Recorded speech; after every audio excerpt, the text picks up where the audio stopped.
जी हाँ दोस्तों, LP technician का बुक जो कि आपके प्रीवियस ईयर्स का रेलवे का है और जो सभी एग्जाम के लिए बहुत महत्वपूर्ण है।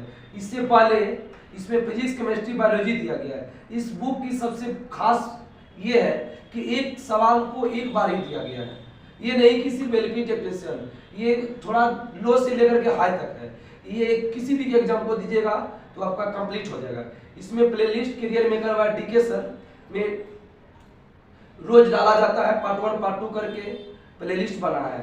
फिजिक्स एक दिन अल्टरनेटिंग करके चलता है, फिजिक्स, केमिस्ट्री, बायो, जो कि फिजिक्स और केमिस्ट्री हो गया है। ये तीसरा है बायो का। तब तक हम शुरू करते हैं बायो का। चलिए बताइए आप सब कि वर्गीकरण की मूल इकाई क्या है?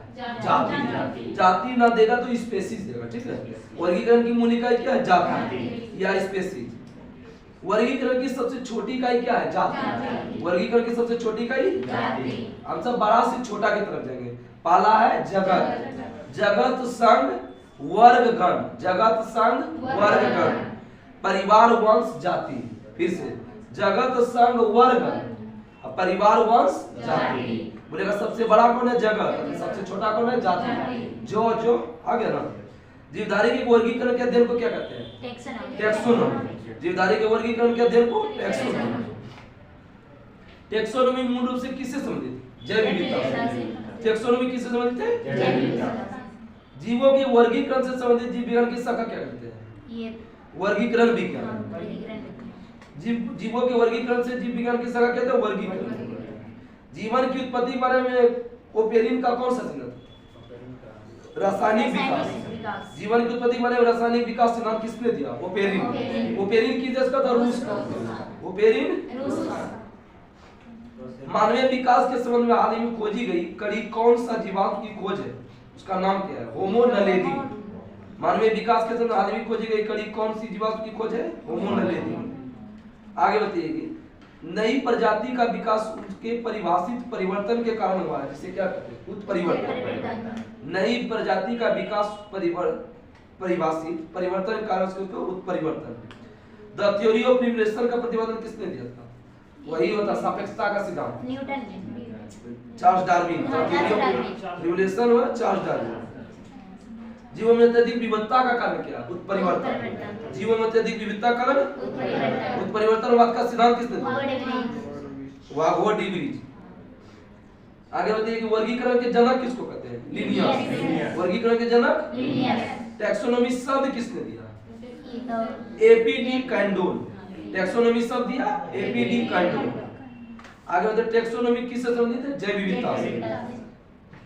आगे बताइएगा कि जीवों की 5 जगत है, उसको क्रम बताइए। जीवों के समय वर्गीकृत है जो 5 जगत में, 5 को नहीं, जो क्रम बताते। जगत, संघ, वर्ग, गण, परिवार, वंश, जाति। सुन लीजिए आप सब।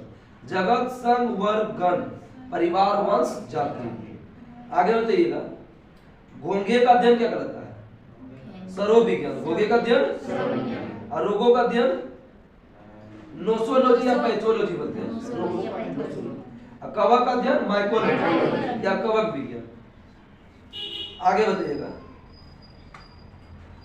कि द थ्योरी ऑफ रिवोल्यूशन का प्रतिपादन किसने दिया था? Charles Darwin. चार्ल्स डार्विन का पुस्तक, उसका नाम बता सकते हैं आप सब? On the origin of species. On the origin of species. आगे बताइए आइजैक न्यूटन किस देश का? ब्रिटेन।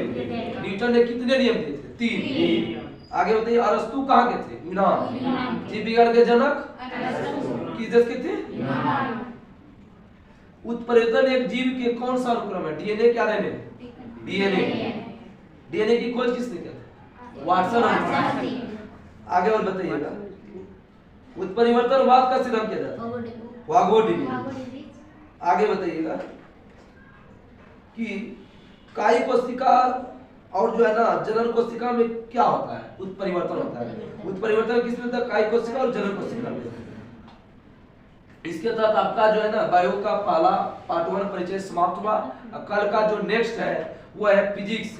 फिजिक्स का आप सबको जो पढ़ के आना है वो है अदिश और सदिश। अदिश और सदिश के बारे में कल क्या चलेगा? फिजिक्स। अब परसों है केमिस्ट्री। इस तरह अल्टरनेटिव करके चलता है। और आप सभी ध्यान रखिए कल का क्लास जो है महामैराथन है, जो है कि मध्यकालीन इतिहास बहुत कम समय में जल्दी पूछा जाएगा। और ये इस बुक का जो है ना पार्ट 1 पार्ट 2 पार्ट 3 करके playlist career maker by DK sir पर डाला जाएगा। तब तक के लिए नमस्कार, जय हिंद, जय भारत।